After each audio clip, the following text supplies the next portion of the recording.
ಗುರೂಜಿ ಇನ್ನು ಮುಂದಿನ ರಾಶಿ ಸಿಂಹ. ಸಿಂಹ ರಾಶಿಯವರಿಗೆ ಯೋಗಗಳು ಹೇಗಿರುತ್ತೆ? ಅದೇ ರೀತಿಯಾಗಿ ಉದ್ಯೋಗ ಅಂತ ಬಂದ್ರೆ ಉದ್ಯೋಗದಲ್ಲಿ ಏನಾದ್ರೂ ಸಮಸ್ಯೆ ಉಂಟಾಗುತ್ತಾ? ಏನ್ ಪರಿಹಾರಗಳು? ನೋಡಿ ಸಾಮಾನ್ಯವಾಗಿ ಇಲ್ಲಿ ಸಂಕ್ರಮಣ ಆಗ್ತಾ ಇರುವಂಥದ್ದು ಸೂರ್ಯ ಸಂಕ್ರಮಣ ಸಿಂಹರಾಶಿಯ ಅಧಿಪತಿನೇ ಆಗಿರ್ತಾನೆ. ನಾವು ಯಾವಾಗಲೂ ಅಷ್ಟೇ ನೋಡಿ ಸೂರ್ಯನಿಗೆ ಶತ್ರು ಗ್ರಹಗಳು ಅಂತ ಹೇಳ್ತೀವಿ ಯಾವ್ಯಾವು ಅನ್ನುವಂಥದ್ದು.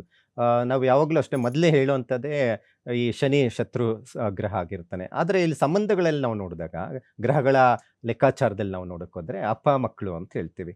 ನೋಡಿ ಜಾತಕದಲ್ಲಿ ಏನಾದರೂ ಶನಿ ರವಿ ಸಂಯೋಗ ಆಗಿತ್ತು ಅಂತ ಹೇಳಿದ್ರೆ ನೋಡಪ್ಪ ಈ ಪಿತೃದೋಷ ಇದೆ, ಅಪ್ಪ ಮಕ್ಕಳ ನಡುವೆ ಬಾಂಧವ್ಯತೆ ಇರೋದಿಲ್ಲ ಅನ್ನುವಂಥದ್ದು ಲೆಕ್ಕಾಚಾರ ಮಾಡ್ತೀವಿ.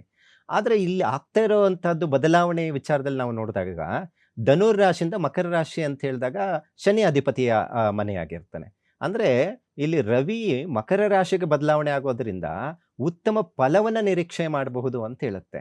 ಇಲ್ಲಿ ಯಾಕೆ ಅಲ್ಲಿ ಶತ್ರುಘ್ನ ಸ್ಥಾನಕ್ಕೆ ಹೋಗಿದ್ರೇನೂ ಆ ರೀತಿ ತೊಂದರೆಗಳು ಬರಬೇಕಾಗಿರುವಂಥದ್ದು ಒಳ್ಳೇದು ಕೊಡ್ತಾ ಇದ್ದಾನೆ ಅಂತ ಹೇಳಿದ್ರೆ, ಸೂರ್ಯ ಉತ್ತರಾಯಣಕ್ಕೆ ಕಾಲಿಡ್ತಾ ಇದ್ದಾನೆ. ಅಂದ್ರೆ ಉತ್ತರದ ದಿಕ್ಕಿನ ಹಡೆ ಸಾಗುವಂತಹದ್ದು ಅಂತ ಹೇಳುತ್ತೆ. ಸೊ ಆ ಒಂದು ಕಾರಣಕ್ಕೆ ಉತ್ತಮವಾದಂಥ ಫಲಗಳನ್ನ ಕೊಡುವಂಥವನ ಆಗಿರ್ತಾನೆ. ಸೊ ಹಾಗಿದ್ರೆ ಈ ಏನು ಸಿಂಹರಾಶಿಯವರಿಗೆ ಹೆಚ್ಚಿನ ಮಟ್ಟಿಗೆ ಉದ್ಯೋಗದಲ್ಲಿ ಇರುವಂಥವ್ರಿಗಂತೂ ಅವ್ರಿಗಂತೂ ಅದ್ಭುತವಾದಂಥ ಸಮಯ ಅಂತ ಹೇಳ್ಬೋದು. ಈಗ ಸರ್ಕಾರಿ ಕೆಲಸದ ವಿಚಾರದಲ್ಲಿ ಯಾರ್ಯಾರೋ ಪ್ರಯತ್ನ ಮಾಡ್ತಾ ಇದ್ದಾರೆ. ನಾನು ಅದು ಮೊನ್ನೆ ಹೇಳ್ತಾ ಇದ್ದಾಗನೂ ಇದೇ ಹೇಳ್ತಾ ಇದ್ದೆ ನೋಡಿ.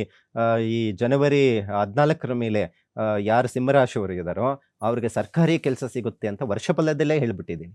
ನೋಡಿ ಈಗೂ ಆ ಒಂದು ಬದಲಾವಣೆಯಿಂದ ಸರ್ಕಾರಿ ಕೆಲಸದಲ್ಲಿ ಏನಾದರೂ ವರ್ಷಾನುಗಟ್ಲೆ ನಿಮ್ಗೆ ಕೆಲಸ ಸಿಗ್ತಾ ಇಲ್ಲ ಅಂತ ಹೇಳಿದ್ರೆ, ನೀವು ಒಂದು ಸ್ವಲ್ಪ ಈಗ ಏನಾದರೂ ಎಕ್ಸಾಮ್ಸ್‌ಗಳು ಬರುವಂಥದ್ದು ಅಥವಾ ನಿಮ್ಮ ಏನು ಅಪ್ಲಿಕೇಶನ್ ಹಾಕಿ ಎಲ್ಲ ಪ್ರಯತ್ನ ಮಾಡ್ತಾ ಇದ್ದೀರಾ, ಬರಿತಾ ಇದ್ದೀರಾ ಅಂತ ಹೇಳಿದ್ರೆ ಆಟೋಮೆಟಿಕ್ ಆಗಿ ಸಿಕ್ಬಿಡುತ್ತೆ.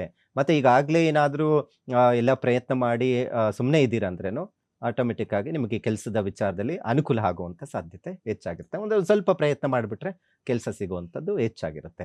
ಮತ್ತೆ ಅದ್ರ ಜೊತೆಗೆ ಕಠಿಣವಾದಂತಹ ಪರಿಶ್ರಮಕ್ಕೆ ತಕ್ಕಂಥ ಪ್ರತಿಫಲ ಸಿಗುತ್ತೆ. ಆಲ್ಮೋಸ್ಟ್ ನಾವು ನೋಡ್ತಾ ಇದ್ದೀವಿ ಸಿಂಹರಾಶಿಯವರು ಹೆಚ್ಚು ಬಿಸ್ನೆಸ್ ಅಲ್ಲಿ ಬಹಳ ಜನ ಇರುವಂಥದ್ದು ನಾವು ನೋಡ್ತಾ ಇದ್ದೀವಿ.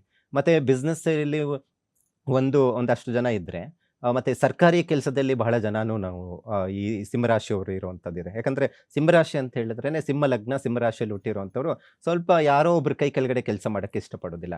ಸ್ವತಂತ್ರವಾದಂತಹ ಕೆಲಸವನ್ನ ನಾನೇನು ಅವ್ರ ಕೆಳಗಡೆ ಕೆಲಸ ಮಾಡಬೇಕು, ನಾನೇ ಕೆಲಸ ಸ್ವಂತ ಮಾಡಬೇಕು, ನನ್ನ ಕೆಳಗಡೆ ಬೇರೆಯವ್ರ ಕೆಲಸ ಮಾಡಬೇಕು ಅಂತೇಳಿ ಒಂದು 10 ಜನಕ್ಕೆ ಒಂದು ಕೆಲಸವನ್ನು ಕೊಡುವಂತಹ ಒಂದು ಆಲೋಚನೆ ಅವರ ಸಿಂಹರಾಶಿಯವರಿಗಿರುತ್ತೆ. ಅಂತಹದ್ದು ನಾವು ನೋಡಿದಾಗ ಕೆಲಸದಲ್ಲಿ ಇಂಪ್ರೂವ್‌ಮೆಂಟ್ ಚೆನ್ನಾಗಿರುತ್ತೆ. ಈ ನಾವು ವರ್ಷ ಫಲದಲ್ಲಿ ಹೇಗೆ ಲೆಕ್ಕಾಚಾರ ಮಾಡ್ಬೋದು, ಅದೇ ರೀತಿ ತಿಂಗಳ ಫಲದಲ್ಲಿ ಹಾಗಿರುತ್ತೆ. ವರ್ಷದಲ್ಲಿನೂ ಬಹಳ ಚೆನ್ನಾಗಿದೆ. ಮದುವೆ, ಶುಭ ಕಾರ್ಯಗಳು ಎಲ್ಲ ಅನುಕೂಲ ಆಗುತ್ತೆ. ಮತ್ತೆ ಏನಾದರೂ ಇನ್ವೆಸ್ಟ್‌ಮೆಂಟ್ ಮಾಡಿರುವಂಥವ್ರಿಗೂ ಹೆಚ್ಚು ಲಾಭ ಬರುವಂಥ ಸಾಧ್ಯತೆ ಇರುತ್ತೆ. ಇನ್ನಷ್ಟು ಅಭಿವೃದ್ಧಿ ಆಗಬೇಕು ಅಂತ ಹೇಳಿದ್ರೆ ಆದಷ್ಟು ಹನುಮಂತನ ಆರಾಧನೆ ಮಾಡ್ಬೇಕು ಇವರು. ನೋಡಿ ಸೂರ್ಯ ಇವ್ರ ರಾಷ್ಟ್ರಾಧಿಪತಿನೇ ಆಗಿರ್ತಾನೆ. ಸೂರ್ಯ ಶುಭ ಫಲಗಳನ್ನ ಕೊಡುವಂಥವನಾಗಿರ್ತಾನೆ. ಅದ್ರ ಜೊತೆಗೆ ನೀವು ಪ್ರಯತ್ನಕ್ಕೆ ತಕ್ಕಂಥ ಪ್ರತಿಫಲ ಪ್ರಾಪ್ತಿ ಆಗ್ಬೇಕಂತ ಹೇಳಿದ್ರೆ ಹೆಚ್ಚು ಹನುಮಂತನ ಆರಾಧನೆ, ಪೂಜೆ ಪುನಸ್ಕಾರಗಳನ್ನು ಮಾಡಿಕೊಳ್ಳೋದ್ರಿಂದ ಹೆಚ್ಚು ಅನುಕೂಲ ಆಗ್ಲಿಕ್ಕೆ ಸಾಧ್ಯ ಇರುತ್ತೆ.